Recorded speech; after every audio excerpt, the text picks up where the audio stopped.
안녕하세요. 주식일보 한중입니다. 자, 오늘은 이 스마트 로봇 시장에서 급성장 중에 있는 이 클로봇이라는 기업에 대해서 우리 함께 알아보도록 하겠습니다. 자, 오늘 어떤 부분을 알아볼 거냐? 마찬가지로 이 적정 주가를 좀 구해볼 겁니다. 이 성장성과 2026년도의 클로봇 성장성을 좀 반영을 해서 기업 가치를 좀 분석을 해보는 시간을 가져볼 거고요. AI와 그리고 로봇 기술이 발전하면서 이 클로봇의 미래 가치가 과연 어떻게 변할지 지금부터 함께 알아보는 시간 가져보도록 하겠습니다. 이 클로봇은 2017년도에 설립된 이 지능형 로봇 서비스와 그리고 솔루션 전문 기업이라고 보시면 될 것 같습니다. 주요 사업 모델 같은 경우는 크게 로봇 소프트웨어 그리고 서비스 로봇, 물류 및 이 제조 로봇으로 나뉘게 됩니다. 대표적으로 우리가 봐야 할 솔루션으로는 크게 두 가지로 좀 볼 수 있을 것 같아요. 바로 첫 번째로는 이 카멜레온과 그리고 크롬스 이렇게 보시면 될 것 같아요. 카멜레온 같은 경우는 다양한 이 로봇에 적용이 가능한 이 범용 자율주행 소프트웨어라고 좀 보시면 될 것 같고요. 크롬스 같은 경우는 여러 로봇을 한 번에 좀 통합 관리할 수 있는 이런 클라우드 기반의 시스템이다 라고 생각을 해주시면 될 것 같습니다. 이 클로봇 같은 경우는 이 기술을 활용을 해서 현재 이 대기업과 그리고 병원, 호텔, 그리고 물류센터 등등등에서 굉장히 폭넓게 사용이 되고 있는 상황이고요. 로봇 자동화 트렌드에 힘입어서 빠르게 성장하는 기업 중에 하나다라고 보시면 될 것 같습니다. 그렇기 때문에 현재 시장에서 굉장히 큰 관심을 계속해서 보여지고 있는 거겠죠. 자, 그렇다면은 이 로봇 시장의 규모 역시 우리가 좀 알고 넘어가야 할 것 같습니다. 이 로봇 소프트웨어 시장 같은 경우는 2030년까지 47.24억 달러 규모가 현재 예상이 되고 있는 상황이고요. 협동 로봇 시장 같은 경우는 2018년 13억 8천만 달러에서 2025년도 92억 1천만 달러까지 성장이 현재 전망이 되고 있는 상황이죠. 이 시장이 좀 큰 폭으로 성장을 함에 따라서 사실 지금 예측하고 있는 성장보다는 더 큰 성장이 나올 가능성이 저는 매우 높다고 생각을 합니다. 왜냐하면 현재 산업이 굉장히 빠르게 바뀌어가고 있는 상황이고 로봇이 실제 생활에도 지금 활용이 되고 있는 상황이기 때문에 급격한 성장을 보일 것으로 좀 바라보고 있는 상황이에요. 자, 그리고 스마트 팩토리 같은 경우는 최근 인건비가 계속해서 올라감에 따라서 이 스마트 팩토리에 대한 중요성이 굉장히 크게 올라가고 있는 상황입니다. 그래서 이 4차 산업혁명으로 급성장을 현재 이루어지고 있다라고 보시면 될 것 같은데 사실 이 세 가지 시장 규모에서 이 스마트 팩토리 시장이 현재는 가장 좀 규모가 적다라고 보시면 될 것 같습니다. 자, 투자 포인트만 확인해보고 바로 적정 주가를 우리가 함께 구해보도록 할 거예요. 자, 먼저 볼 수 있는 투자 포인트로 뭐가 있냐면은 자율주행 소프트웨어 기술력을 현재 보유를 하고 있다라는 점. 이거 제가 아까 앞서서 설명을 드렸던 내용이죠. 범용 자율주행 기술을 현재 보유를 하고 있다. 소프트웨어 기술을 보유를 하고 있다. 이거는 사실상 경쟁사 대비에 굉장히 큰 강점으로 적용이 될 것이다 라고 보시면 될 것 같고요. 다양한 산업군과 현재 협력을 진행을 하고 있습니다. 여러분들도 아시다시피 최근에 삼성이랑 그리고 현대와 이 협업을 진행하는 내용들이 클로봇의 호재로 좀 작용이 됐습니다. 삼성 같은 경우는 레인보우 로보틱스를 통해서 현재 협력을 진행을 할 것으로 보여지고 있는 상황이겠죠. 그 외적으로도 호텔 그리고 병원 등등등 계속해서 이 클로봇의 활용도가 늘어나고 있다는 점을 우리가 인식을 해야 됩니다. 자, 그리고 빠른 매출 성장이라고 우리가 좀 볼 수가 있겠는데 2023년도 240억에서 2024년도 380억 원을 목표로 하고 있어요. 잠정 실적치가 나온 게 330억인가 좀 넘었던 걸로 기억을 합니다. 일단은 근데 목표가가 제가 봤었던 게 먼저이기 때문에 오늘은 380억을 기준으로 잡고 값을 계산을 할 겁니다. 자, 그리고 우리가 꼭 알아야 될 거 항상 투자 포인트만 바라볼 게 아니라 리스크 요인도 우리가 함께 알아봐야겠죠.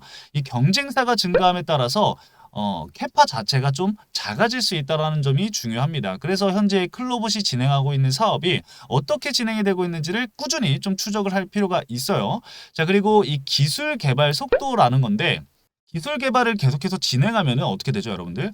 계속해서 연구 개발이 필요합니다. 이 연구 개발이 진행되면 어떻게 되냐면은 고정비가 계속해서 연구 비용으로 착출이 되겠죠. 그렇게 되면 고정 비용이 계속해서 크게 발생을 하게 됩니다. 근데 매출이 그거보다 나오지 않게 된다고 한다면은 사실상 기업이 성장을 해도 이 연구 비용에 이제 자금이 계속해서 유입됨에 따라서 실적 자체, 즉 눈에 보이는 실적 자체는 좋지 않게 보일 수가 있단 말이죠. 그래서 그런 부분도 여러분들 참고를 하셔야 합니다. 그거를 좀 감안을 해서 우리가 생각을 해보면은 사실 이 실질적으로 실적이 좀 뚜렷하게 나오는 것이 아니고 이 미래 성장성이 현재 시장에서 테마 수급이 좀 반영된 부분이기 때문에 어떤 게 현재 주가 상승 나오는 게 미래의 성장성을 미리 땡겨오는 거잖아요. 현재 그 부분을 우리가 좀 반영을 할 겁니다. 그래서 실적 기반의 적정 주가를 구하는 것이 아니라 연평균 성장률을 우리가 가지고 2026년도 성장성을 반영해서 적정 주가를 한번 구해보도록 할 겁니다.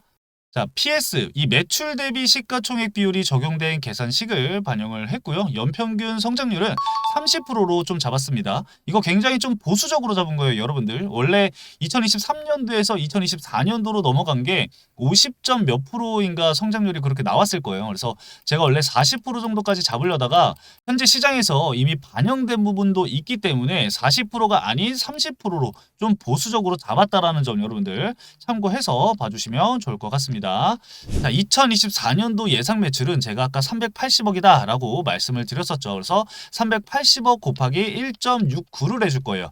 자, 여기서 왜 1.69를 곱해주느냐? 이 성장률이 30%라고 말씀을 드렸잖아요. 여기에 이제 연도수를 같이 계산을 하면은 1.69가 나오게 됩니다. 그래서 이렇게 곱하면은 642억 2천만 원이 나오게 됩니다. 이게 2026년도 예상 매출인 거죠. 이거 잘 기억해 두세요.